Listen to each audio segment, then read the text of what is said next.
జీవితంలో సమస్యలొచ్చినప్పుడు, అవసరమైనప్పుడు మనం తగ్గాలని అమితాబ్ బచ్చన్ గారి జీవితం గొప్ప ఉదాహరణ. ఆయన 60 ఏళ్ల వయసులో ఏబీసీ కార్పొరేషన్ పెట్టి తన ఆస్తులు మొత్తం కోల్పోయి వందల కోట్ల రూపాయల నష్టంలోకి వెళ్ళిపోయారు. ఆ పరిస్థితుల్లో తిరిగి తన నటన ద్వారానే తన పునర్వైభవం పొందాలని ఆలోచించి ఎమ్మటే యాష్ చోప్రా అనే సూపర్ డూపర్ డైరెక్టర్ దగ్గరికి వెళ్ళి నాకు ఒక పాత్ర ఇవ్వండి అని వినమ్రంగా అడిగాడు. అమితాబ్ బచ్చన్ గారు ఒక డైరెక్టర్ దగ్గర పాత్ర ఇవ్వమని అడగటం అంటే అంత ఆషామాషి విషయం కాదు. యాష్ చోప్రా అంటే ప్రేమించి పెళ్ళాడతా దిల్వాలే దుల్హనియా లే జాయేంగే అనే సినిమా తీసిన డైరెక్టర్. ఆయన కనుక సినిమా ఇస్తే మళ్ళీ తిరిగి పునర్వైభవం పొందుతానని నమ్మి ఆయన దగ్గరికి వెళ్తే యాష్ చోప్రా గారు అమితాబ్ బచ్చన్ అంతటి వాడు వచ్చి అడిగాడని చెప్పేసి షారుఖ్ ఖాను మన ఐశ్వర్య కాంబినేషన్లో మొహబ్బత్ అనే సినిమా తీశారు. మళ్ళీ తిరిగి ఆయన స్ట్రీమ్ లైన్లోకి వచ్చారు. తర్వాత ఆయనకి కౌన్ బనే కరోడ్పతిలో యాంకర్గా ఒక అవకాశం వచ్చింది. వెండి తెర మీద ఒక వెలుగు వెలిగినటువంటి అమితాబ్ బచ్చన్ బుల్లి తెర మీద పనిచేయటం అంటే ఏమాత్రం ఆయన ఫీల్ అవ్వాల. ఆయన తగ్గి మళ్ళీ కౌన్ బనే కరోడ్పతిలో యాంకర్గా చేస్తే ఆయనకు వచ్చిన ఇమేజ్ అంతా ఎంతో స్టార్ ఇమేజ్ని తిరిగి పొందగలిగాడు.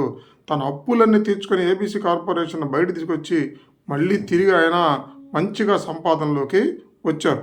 ఆయన మొన్న రీసెంట్గా కల్కి సినిమాలు నటించినప్పుడు ఆయన నిర్మాత అశ్విని దత్ గారిని కలిస్తే ఆయన కాళ్ళకి ఈయన నమస్కారం పెట్టబోతున్నాడు. ఆయన చేతులు పట్టుకుని పైకి లేపాడు. అమితాబ్ బచ్చన్ లాంటి వ్యక్తి అశ్విని దత్ లాంటి వ్యక్తి కాళ్ళకి నమస్కారం పెట్టటువంటి ఆయన ఎప్పుడు ఒక మాట అంటారు, నిర్మాతే సినిమాకు హీరో, నిర్మాత లేకపోతే సినిమా లేదు. నాలాంటి హీరోలు ఎంతమందినైనా నిర్మాతలు సృష్టించగలరు అంట. అదే ఆయనకున్న సంస్కారం.